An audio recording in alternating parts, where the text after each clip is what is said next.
Hoje, mais de 55% da população mundial vive nas grandes cidades. As cidades crescem, se expandem, milhares de pessoas compartilhando o mesmo ambiente. A cidade de São Paulo, a maior cidade do Brasil, com mais de 22 milhões de pessoas, faz com que a igreja tenha um grande desafio: como enxergar para essa pluralidade e conseguir encontrar oportunidades de levar salvação até essas pessoas. Para conversar conosco sobre a missão urbana, estamos com o pastor Walter Araújo, que é responsável por missão urbana em toda a parte central da região da cidade de São Paulo. Pois é, uma saudação para você, Alisson, para quem está nos assistindo. E como você bem colocou, esse é o desafio de um local específico como São Paulo.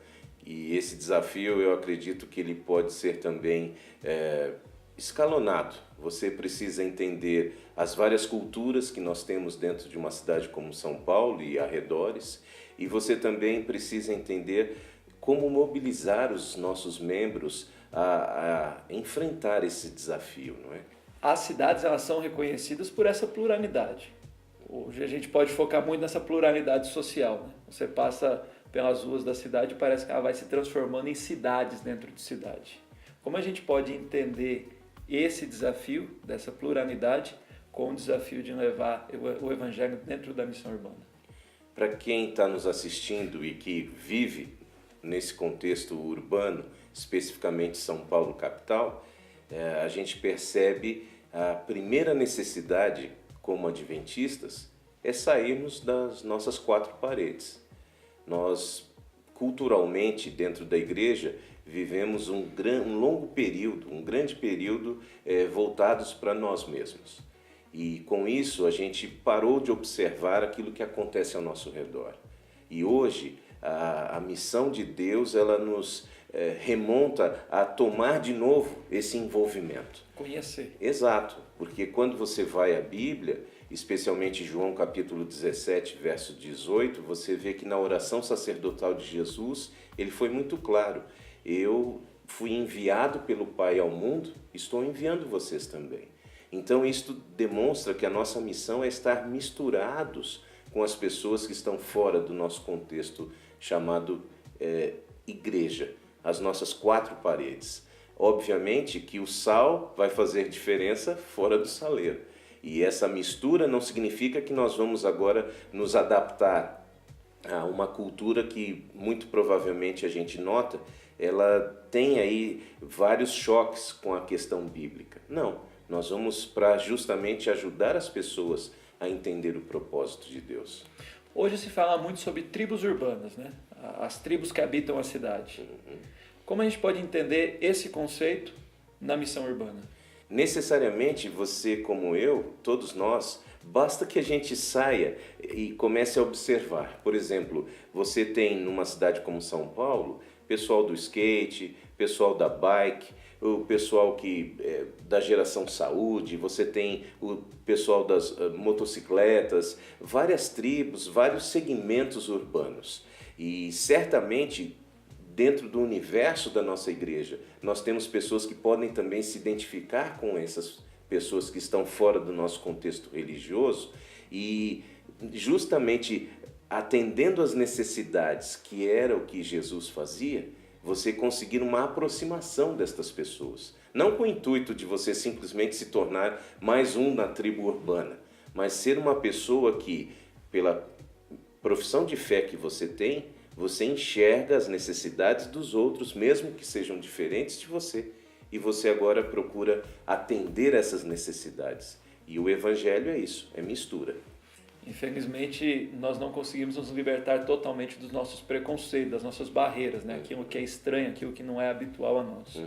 E às vezes esse pode ser uma das grandes barreiras da igreja, em conhecer esse diferente. Como vencer essas barreiras? Eu entendo que, de fato, nós precisamos voltar à questão básica, a oração, o estudo da Bíblia e, no caso da Igreja Adventista, o nosso grande legado, os escritos de Ellen White. Ellen White tem um livro preparado especificamente, ela tem contextos específicos para o trabalho nas grandes cidades.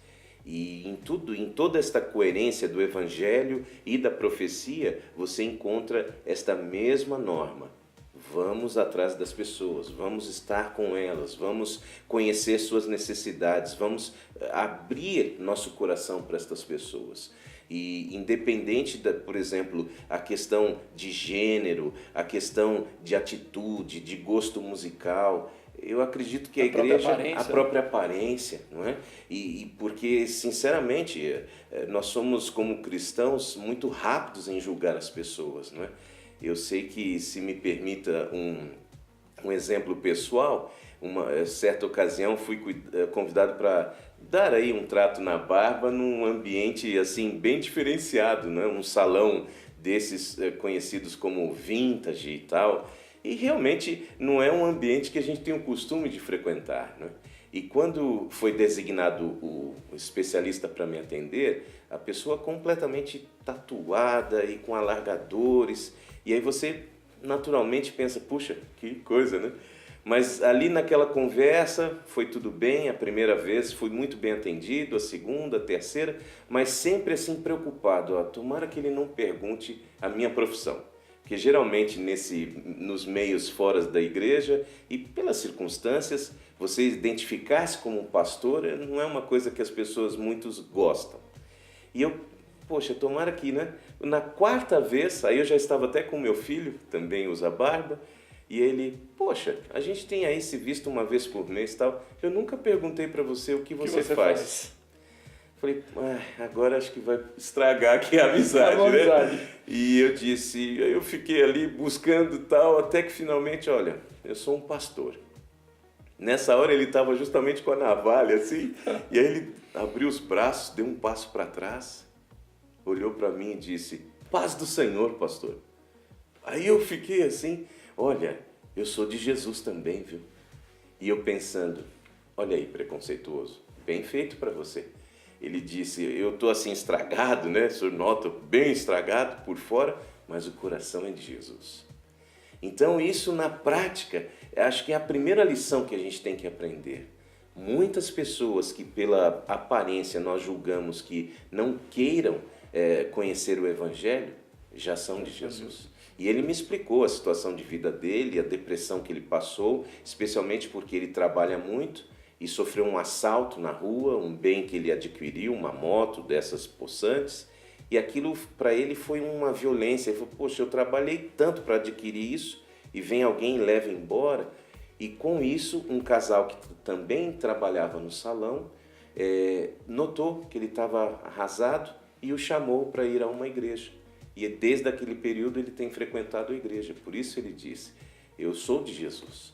Então acho que o mais importante para você que nos assiste é realmente ter este princípio. Olhar para as pessoas entendendo que elas têm Jesus. E de repente você que precisa agora se convencer para poder ajudá-la. Quebrar esses preconceitos. Exato. Nesse papel de quebrar preconceito, de conhecer o diferente, de fazer coisas novas, né?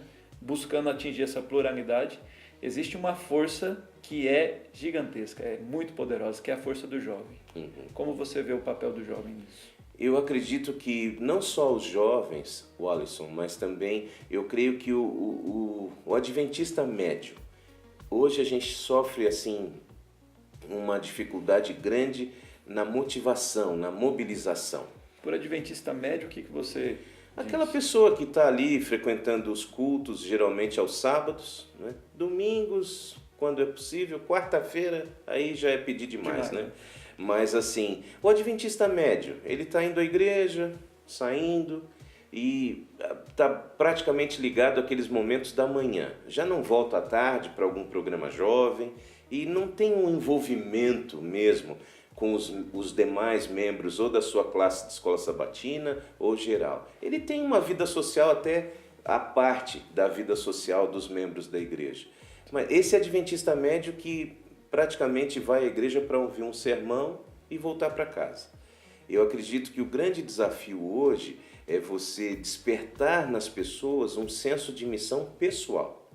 E não apenas que ela fique aguardando o pastor cumprir a missão, o convidado especial cumprir a missão, ou seja, viver de eventos. Eu tenho muito medo quando a gente se acostuma a ser mobilizado só para eventos. Eu acredito que a gente tem que entender o nosso papel pessoal diário como adventistas do sétimo dia. E no caso dos jovens, eu acho que muito mais pesa aí uma religião relevante. Eu creio que como líder de jovens também, a gente tem notado esta necessidade de jovens que realmente estejam ali na igreja, mas que parece que a linguagem do culto, muitas vezes da doxologia, não está falando mais a eles. E acaba que eles também com isso não se mobilizam para a missão. Não se identificam, não se mobilizam. Então a gente tem uns desafios externos, mas eu creio também que nós temos desafios internos, que é justamente despertar esta vocação pessoal do membro. Sabe, quando eu saio aqui da minha adoração, que é essencial, da minha celebração com outras pessoas na igreja, eu tenho que levar isso comigo fora. Na faculdade, no trânsito, onde eu trabalho, na calçada. E essa questão mesmo de você compartilhar essa vida de fé que você diz ter. Você falou sobre uma identificação para uma mobilização com relevância. A missão urbana, ela pode trazer propósito para os nossos jovens que buscam uma relevância na vida?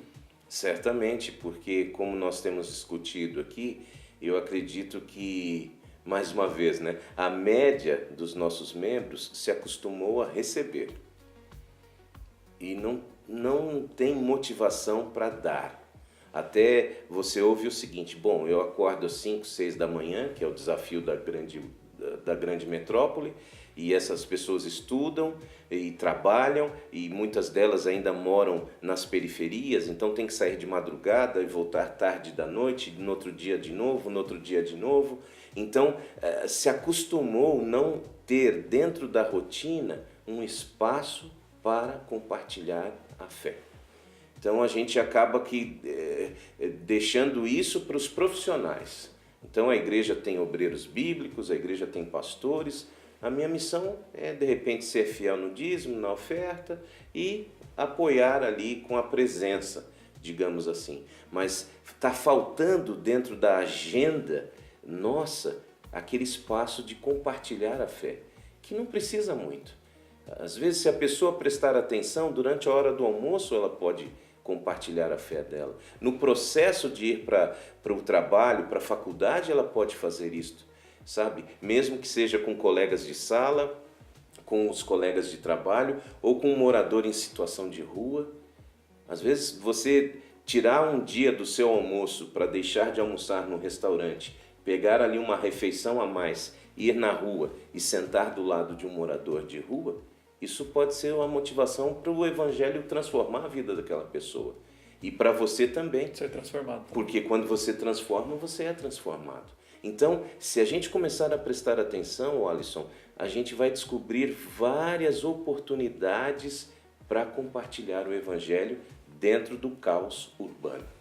Nesse caos urbano que você comentou, Walter, tem a pluralidade social, mas também dentro de uma grande metrópole como São Paulo, tem a pluralidade étnica, que são pessoas que vieram para cá. E São Paulo recebe pessoas do mundo todo. Sim. Esse é um dos outros grandes desafios da missão urbana, certo? E com certeza essas características têm que ser consideradas, né? Graças a Deus nós temos aí, dentro desse universo de comunidades étnicas de São Paulo, a Igreja Adventista tem conseguido alcançar alguns desses segmentos, né? Como japoneses, coreanos, haitianos, hispanos, temos também árabes, judeus. Mais recentemente agora nós também estamos preparando a comunidade chinesa adventista. Então, por quê? Vamos entender que até para isso Deus, acredito, tem um plano para São Paulo e para o Brasil. Porque até por esta situação, por exemplo, dos refugiados do mundo árabe, né? Quando que a gente poderia imaginar o Evangelho podendo alcançar alguns países? Mas alcançando estas pessoas destas comunidades estrangeiras aqui, Deus pode ter planos para que um dia, ao retornarem aos seus países de origem, o Evangelho alcance os seus compatriotas, né? Então, a gente tem essa oportunidade muito especial nas mãos. E a partir desses que se tornam adventistas no Brasil, ou que até vêm já como membros da igreja de outros países, O trabalho também tem cumprido a sua missão, ou seja, esse evangelho é para toda tribo, reino e nação. Qualquer etnia, o evangelho tem poder de alcançar, não é? Com certeza.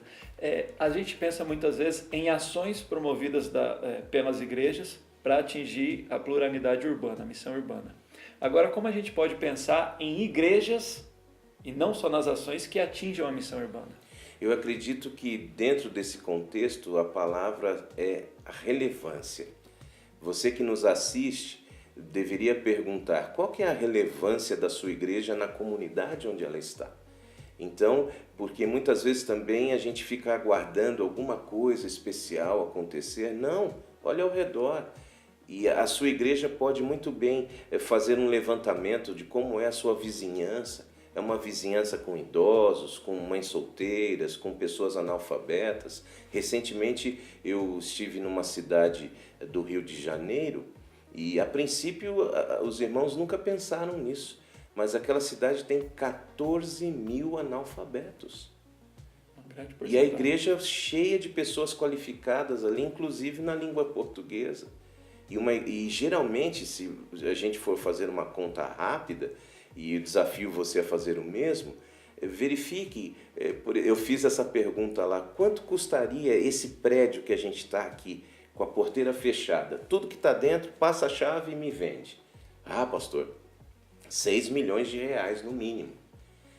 Pois é, esses 6 milhões de reais, durante 7 dias da semana, estão disponíveis de que jeito? Quantas horas essas portas estão abertas para a comunidade? E abençoando a comunidade. E abençoando a comunidade. E partindo do princípio que a comunidade ainda se motive a entrar nela. Em média, 16 horas. Isso contando o horário de ensaios, clube de desbravadores, etc. 16 horas. Em 168 que nós temos em 7 dias. Então, nós temos uma igreja de portas fechadas. Para isso, então, a gente precisa despertar, por exemplo, nesse caso, por que não oferecer um curso de alfabetização de adultos? Abrindo a igreja em outro horário, numa terça-feira, por exemplo. Então, a partir do momento que a gente enxerga a nossa igreja como agente relevante na comunidade, ela passa a assumir esse papel de protagonista de mudança e de pregação do Evangelho. E como a gente pode multiplicar igrejas que tenham essa visão e sejam preparadas para serem relevantes em um público específico? Eu acredito que a gente tem que otimizar todos os recursos que nós possuímos, especialmente os recursos humanos. Não só pensando nos membros, mas pensando também em nós pastores, né? Nós temos, por exemplo, adotado em parceria com outros campos do Brasil, classes de estudo em missão urbana. Nós na Paulistana chamamos de plantadores urbanos. Então, são pastores que estão aí dedicando parte do seu tempo para se aprofundar nesse tema, com o auxílio da Bíblia, do espírito de profecia, da visão geral da Igreja Mundial, de comunhão, relacionamento e missão, e como que a gente pode, de fato, a partir dos pastores também, desenvolver essa mentalidade de que os membros tenham essa postura pessoal de envolvimento na missão, porque esse exemplo que eu acabei de dar, quantas igrejas de 6 milhões nós somos capazes de construir hoje? É quase impossível, mas nós podemos partir para modelos, especialmente na área urbana, modelos de home church, por exemplo. O aluguel de sobrados, grupos de 30, 50 pessoas, encheu, abre mais uma. Afinal de contas, é melhor você ter uma igreja centralizada com 600 pessoas e muitas delas vivendo só para aquela igreja local, ou ter uma capilaridade aí de 10, 15 igrejas numa região, né? E que essas pessoas estejam envolvidas com estratégias de missão. Nós temos exemplos hoje em São Paulo, na Vila Madalena, no bairro da Pompeia, no bairro de Perdizes, onde as pessoas estão se reunindo em formatos diferenciados, como home churches, e buscando esse envolvimento, essa relevância. Nós temos também um grupo menor que também se reúne num ambiente menor, que é uma comunidade de universitários, por exemplo.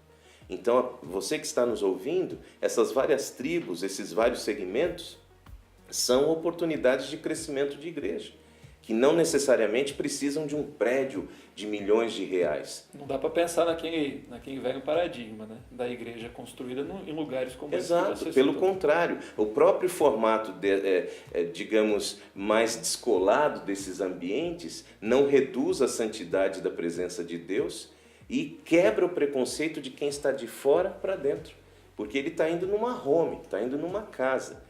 E chegando lá, ele vai ter o estudo da Bíblia, vai ter o louvor, vai ter a oração, vai ter o convívio, não só naquele ambiente, mas fora dele também.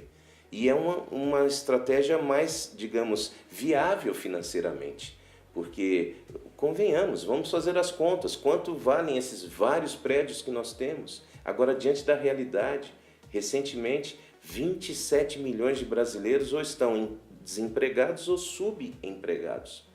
E aí nós temos que buscar um caminho que não inviabilize o crescimento do Evangelho. Palavra final para que o nosso ouvinte ele não se sinta apenas chamado, mas ele se sinta engajado a cumprir o seu ministério na missão urbana. Eu acredito que para você, para mim, para você que nos acompanha, a palavra-chave é pedir a Deus esta oportunidade de abrir os olhos, sabe? Busque na palavra do Senhor, busque na leitura de bons livros, nos livros do espírito de profecia, especialmente aqueles focados em missão urbana. Quais livros você recomenda? Por exemplo, o Ministério para Cidades é um desses livros, e o livro essencial chama-se Evangelismo. O livro Evangelismo, ele tem ali toda uma estratégia que muitas vezes a gente desconhece justamente por não ler. Mas especificamente, se você não tem tanta disposição de leitura, o livro Evangelismo e o livro Ministério para Cidades, os dois de Ellen White. E para que você veja como, apesar das cidades não serem o plano original de Deus, apesar da Igreja Adventista do Sétimo Dia ter como berço um ambiente rural, Deus tem planos para as cidades. E nestes planos estamos todos nós envolvidos.